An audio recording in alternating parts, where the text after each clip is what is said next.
একটা মেয়ে স্বাবলম্বী হওয়াটা যে কতটা জরুরি সেটা যদি বিয়ে না হতো তাহলে বুঝতেই পারতাম না। বিয়ের আগের ব্যাপার আলাদা আর বিয়ের পরের ব্যাপারটা একটু আলাদা, তাই না বল?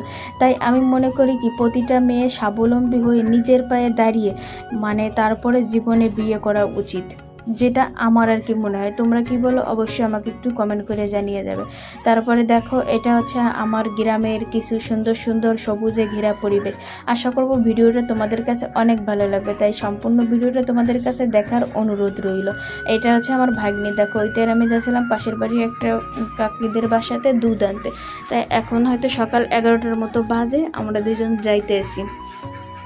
আর এত সুন্দর মনোরম পরিবেশ তোমাদের মাঝে শেয়ার না করেও থাকতে পারলাম না। তাই খালি আশেপাশের পরিবেশটা যত দেখতেছি তত আমি মুগ্ধ হয়ে যাচ্ছি, তোমাদেরকে কি আর বলবো।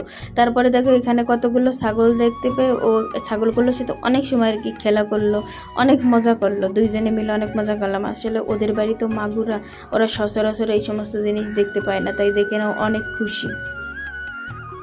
তারপর এখানে আমরা দুইজনে অনেক সময় দাঁড়াই রইলাম। ওর এই সাদা ছাগলটা পছন্দ হয়েছে, তাই ওইটার সাথে একটু অনেক সময় ধরে মজা করলো। মজা করার পর তারপর এখান থেকে আমরা আবার চলে যাব। অবশ্যই তোমরা ভিডিওটা দেখে তোমাদের সুন্দর মতামতটা জানানোর জন্য আমি অনুরোধ করছি কমেন্টের মাধ্যমে। অবশ্যই তোমরা ভিডিওগুলো একটু ভালোবাসা দিয়ে সবসময়ের জন্য পাশে থেকো, সাপোর্ট করে দেও। তারপরে দেখো এখানে ছোট আরেকটা বাচ্চার সাথে দেখা হলো, সেইটার সাথে কিছু সময় দাঁড়াই রইলাম। তারপরে এখন কোলে উঠবে, কোলে ছাড়া ও কিছুতেই যাবে না। আর আমি কি ওকে কোলে নিয়ে হাঁটতে পারি বলো? তারপরও দেখো ওকে কোলে নিয়েছি, কিছু সময় মাত্র কোলে নিয়ে একটু সময় হাঁটে পরে নামিয়ে দিয়েছিলাম। ওকে কোলে নিয়ে হাঁটা কি সম্ভব, তাই না বলো?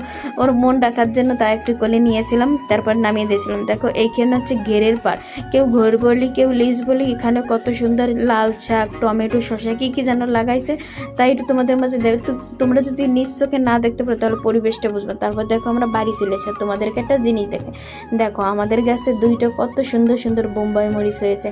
আসলে আমাদের আরও অনেকগুলো গাছ আছে, আর এই গাছটা আমাদের মন্দিরের পিছনে মা হয়তো দেখতে পাইনি, তাই এই মরিচ দুটো এখানে পেকে রয়ে গেছে। তাই মাকে বললাম, মা দেখেন এই গাছের দুইটো মরিচ কত সুন্দর পাকি রয়েছে।